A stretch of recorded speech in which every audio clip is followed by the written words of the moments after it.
waaye ñëwaat rek si lan moo waral aussi sa taxawaay ci cybercriminalité ginnaaw ba ñu convoqué Moustapha Diakhaté. waaw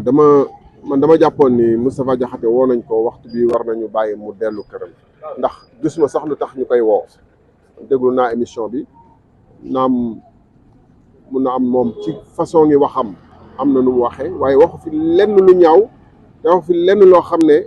muy ñi nekk ci réew mi jiitu réew mi ci boppam jàpp nañ ko yóbbu ko dégg ngeen li mu waxoon ci magistrat yi premier ministre kazalik toog naa assemblée ak ñoom amul façon saaga bu ñu saagawul ay kilifa réew mi muy président muy kii assemblée ba mu barki démb ci campagne bi dégg ngeen muy woote fi gatsa donc ñoo xam ne ñoom agression verbale ci la ñu dëkk waruñu am sensibilité lu tubaab di wax sensibilité maanaam nga teel a gis sa bopp luñ la wax rek luñ la delloo lu mu tuuti nga ne da ngay woo nit ñi ci yoon lii mënul wéy quand même franchement dañ jàppoon ni Sénégal gii te ñoom ñoo ko waxoon ñoom ñoo ne woon dañu war a abroger code de pénal beeg code procédure pénale parce que président de la république premier ministre donte ni war nañ leen ormal te man dama jàpp ñu leen di ormal ay nit lañu mun nañu wax naka si dul noonu bu nit waxee naka si dul noonu noo koy waxee te wax nañ ko waxaat ko fii defaat loo xam ne dafa safaanoog lu ñu doon wax ñoom man vraiment dama jàppoon ni après élection yi ak seen victoire dañuy apaiser wu ñoom ñoo war a dalal réew mi du ñàkk kenn ñaar ñu wax loo xam ne duñ leen déglu quoi toppatoo sénégalais yi xëy ci liggéey bi nag liggéey pour Sénégal jëm kanam liggéey pour xale yi am xëy pour dund gi wàññeeku pour jafe-jafe yi ñi nga xam ne amuñu bourse di manifester comme tey Ziguinchor ñu régler problème yooyu pas di nekk di fayantu saa yu ne vraiment c'est et Moustapha Diakhaté c'est un ami c'est quelqu'un je sais que ku am orma la kuy respecter nit la ku respecter démocratie la ku xam fu kàddoom war a yem la donc woo ko pour jaay ko doole pour noppaloo ko mais c'est pas normal mais dañ ko jaay doole ñi ko woo képp ku ko woo ba ci président de la République ba léegi ba ci suuf dégg ngeen wax yu ñu fi doon wax te kenn woowu leen ndax loolu léegi-léegi ñu téye leen nit ñi ne c'est pas normal ñoom ci seen bopp ñu ne dañu war a changer code de procédure pénale bi tey jii nii parce que président de la République ci réew mi yàlla la daal mun nga wax lu la neex ci ku la neex mais bu yegsee ci président wala premier ministre ñu ne wax nga wax gu tegganu alors que seen jëf la ñuy wax encore une fois président de la République c'est pas parce que dugg nga palais takkal nañ la càkk boobu rek que dootoo wax lu waxul léegi-léeg nga juum wax lu waxul léegi-léeg nga wax lu safaanu lan la ñuy wax dañu war a wax ni que même boo waxee lu dul dëgg nga wax même boo defee lu baaxul ñu ne la lu baax nga wax te ku wax ni waxoo dëgg ñu ne da nga xotti orma président de la République loolu la ñu war a njëkk a dindi ci suñu code pénal parce que réewum démocratie yëpp France États-Unis da ngay dégg ñu naan président bi day ngeen jéggal ma ci terme mais il ment dañ ko wax frontalement parce que nit ku ne dafa susceptible wax naka si dul noonu bu waxee naka si dul noonu lan la ñuy wax alors vraiment encore une fois man jàppoon ni maa ngi tëddoon noppalu ko jàpp ni gaa yaa ngi xalaat nu ñuy defee seen budget woo assemblée bu bees bi liggéey ci budget bi parce que loolu mooy prioritaire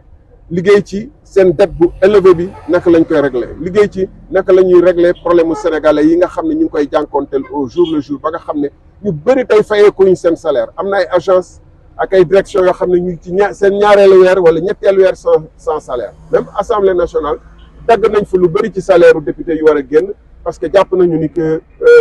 peut-être amuñu koppar di lebu partout loolu mooy problème mu sénégalais yi.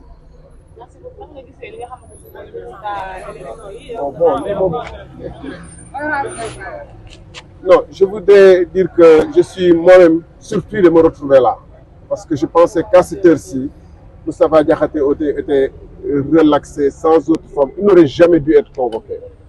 Et je me dois, malgré tout, malgré mes réticences, d'être là parce qu'on ne peut pas accepter l'inacceptable dans ce pays.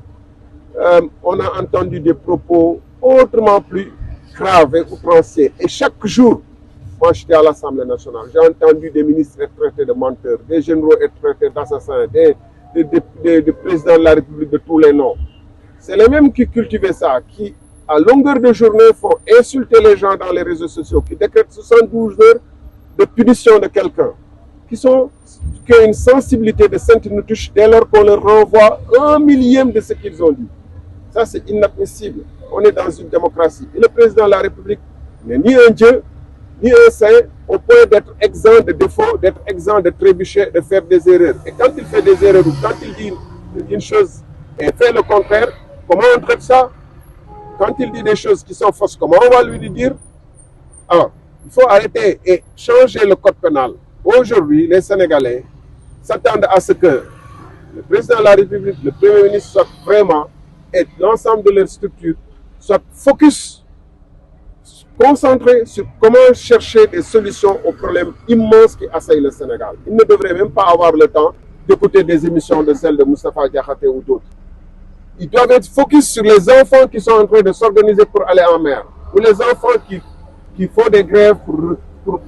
qu'on leur paye leur bourse. Beaucoup d'agences dans ce pays sont à 2 mois, 3 mois sans salaire. La Poste et d'autres entités, la Direction générale de la protection sociale, même à l'Assemblée nationale, ils ont sucré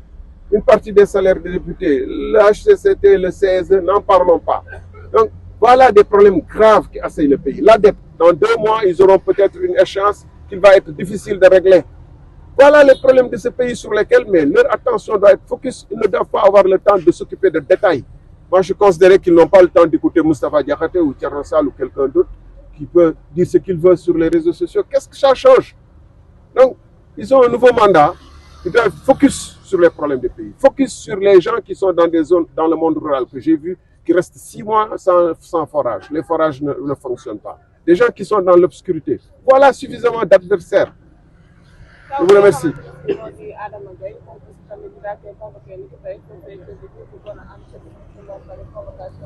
waaw Adama yegg sigul ñu ngi ñaan bu ñëwee bu wax li mu xam ñu bàyyi ko mu dellu parce que fii ay téye nit waxtu Moustapha Diakhaté lépp luñ ko mënoon laaj ci benn waxtu waroon nañ ko mën a laaj mu jeex waaye téye ko fii di ko xaarloo ci ay kii pour kii ko daal ñàkkloo ko kii torturé ko tuuti kii loo ko pour que mu bañ a mu changer position loolu ñàkk xam ku mel ni Moustapha Diakhaté la luñ ko doon laaj mënoon nañ ko laaj en 30 minutes 1 heure te jàpp ma ni wax na fi lu tax ñu war ko woo na ma waxee léegi gars yi am nañ suffisamment de noon bi mooy ndóol gi noon bi mooy problème yi fi nekk Sénégalais yi noon bi mooy dette bi nga xam ne dans 2 mois ils auront des problèmes pour payer ça loolu mooy seen noonu foofu la leen di Sénégalais yi di seen waruñu am temps di déglu ay réseaux sociaux sax di déglu ay Moustapha Diakhaté ak yoon ak ay Adama Gaye réew nag gis nga taw ni sama dafa def ay révélation yu doy waar ci décès bi nga xamante ne si nag moo fekkee dafa am ay révélation yi mu xam ci dossier yi loo xam ne bokkul ak kii dina ko wax ak ñu ko convoqué man honnêtement dégluwuma ko honnêtement man mi bu ma amul temps déglu li Adama Gaye wax je pense que gars yi nga xam ne chaque jour dina am ñu bëgg a dem géej chaque jour am na ay agresseurs chaque jour am na ay kii waruñu nekk fii mu ne cybercriminalité chaque jour ñu sàcc ay xaalisu nit di këf ay portable nit di woo demee police ñu ne la mënuñu topp cas yooyu ñu këf ay alalu jàmbur ci mbedd mi te loolu war nañu toppatoo loolu quoi moo ëpp solo.